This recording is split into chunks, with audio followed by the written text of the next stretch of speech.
Hello tiny టైరోస్, welcome. ఈరోజు మన experiments అన్నీ కూడా ఐస్తో. సబ్స్క్రైబ్ చేయడం మర్చిపోకండి. ఇవన్నీ కూడా మీరు హ్యాపీగా ఇంట్లో ట్రై చేసుకోవచ్చు. So let's go. First experiment మనది ఈరోజు ఒక స్ట్రింగ్తో ఐస్ క్యూబ్ని పికప్ చేయడం.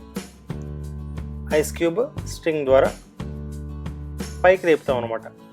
బికాజ్ ఆఫ్ సాల్ట్ ఏం చేస్తుందంటే, సాల్ట్కి freezing point below 0 degree Celsius ఉంటుందన్నమాట. సో మనం ఐస్ క్యూబ్కి సాల్ట్ యాడ్ చేస్తే ఒక థిన్ లేయర్ ఐస్ పైనది అది మెల్ట్ చేసి మళ్ళీ వాటర్ని ఆ స్ట్రింగ్ పైన రీఫ్రీజ్ చేస్తుంది. దానివల్ల మనం స్ట్రింగ్ తోటి పాటు ఐస్ క్యూబ్ని కూడా పైకి పికప్ చేయగలుగుతాం.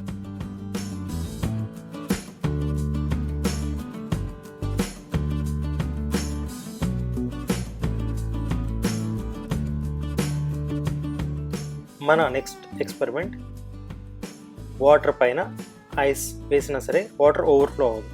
ఒక ఫుల్ గ్లాస్ వాటర్ తీసుకుని అందులో ఐస్ క్యూబ్స్ వేయండి, one after the other. Ice cubes ఏవి కూడా ఓవర్ఫ్లో అవ్వవు, ఎందుకంటే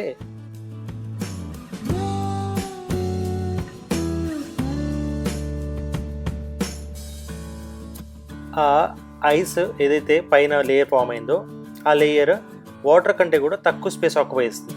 అందుకని ఐస్ క్యూబ్ కరిగిపోయినా సరే వాటర్ ఓవర్ఫ్లో అవ్వదన్నమాట.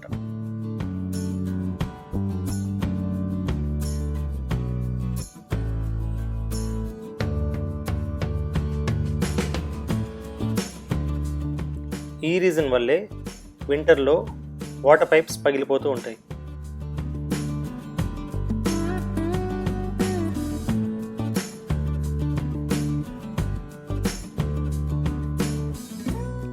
మన next experiment, ice melting on water versus salt water.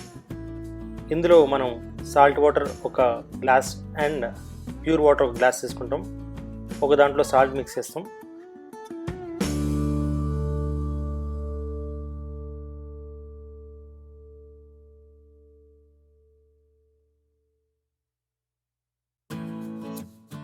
Mix చేసిన తర్వాత రెండిట్లోనూ ఒక్కొక్క ఐస్ క్యూబ్ వేస్తాం అన్నమాట.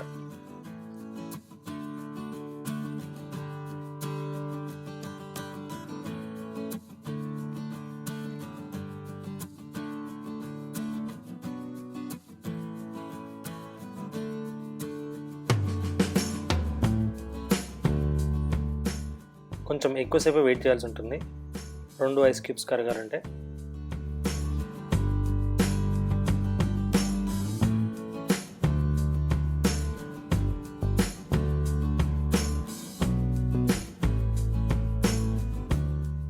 ఐస్ క్యూబ్స్ వేసాక మనం అబ్జర్వ్ చేస్తే salt water freezing temperature pure water కంటే లోవర్ కాబట్టి కొంచెం సేపు వెయిట్ చేసిన తర్వాత, కొన్ని మినిట్స్ వెయిట్ చేసిన తర్వాత సాల్ట్ వాటర్లో ఉన్న ice cube it will still be intact, కానీ ప్యూర్ వాటర్లో ఉన్న ఐస్ క్యూబ్ కంప్లీట్గా కరిగిపోయి ఉంటుంది.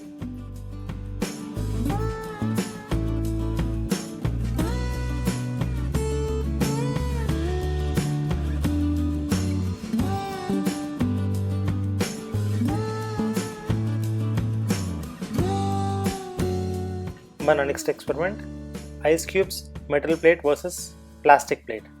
మనం కొన్ని ఐస్ క్యూబ్స్ మెటల్ ప్లేట్లోను, కొన్ని ఐస్ క్యూబ్స్ మెటల్ ప్లేట్ అంటే ఇక్కడ కాపర్ ప్లేట్, కొన్ని ఐస్ క్యూబ్స్ ప్లాస్టిక్ ప్లేట్లో వేసుకొని చూద్దాము. ఇక్కడ సరిగా మీరు అబ్జర్వ్ చేస్తే మెటల్ ప్లేట్లో ఉన్న ఐస్ క్యూబ్స్ ఫాస్ట్గా కరిగిపోతాయి అన్నమాట. ఎందుకంటే metal is a better conductor than plastic. So energy ఇంకా ఫాస్ట్గా ట్రాన్స్ఫర్ అవుతుంది మెటల్లో. అందుకని మెటల్ బ్లాక్ పైన ఉన్న ఐస్ చాలా ఫాస్ట్గా మెల్ట్ అయిపోతుంది. మన నెక్స్ట్ ఎక్స్పెరిమెంట్, ఎక్స్పాన్షన్ వల్ల ఐస్ ఫ్యూజ్ అవడం ఆర్ 2 ఐస్ అతుక్కోవడం. దానికి రీజన్ ఏంటంటే, 2 ఐస్ క్యూబ్స్ చూసుకుని వాటికి ఏదో ప్రెషర్ అప్లై చేస్తే అవి బేసిక్గా ఫ్యూజ్ అయిపోతాయి. That is because of ice water freeze చేస్తున్నప్పుడు ఎక్స్పాండ్ అవుతుంది అనమాట. సో మన సరైన ప్రెషర్ అప్లై చేస్తే దాని ఫ్రీజింగ్ పాయింట్ పడిపోయి 2 ఐస్ క్యూబ్స్ కూడా ఫ్యూజ్ అయిపోయి అతుక్కుపోతాయి అన్నమాట. That's all folks. Like, share and comment చేయడం మర్చిపోకండి. Please like and share, subscribe to Tiny Tyros.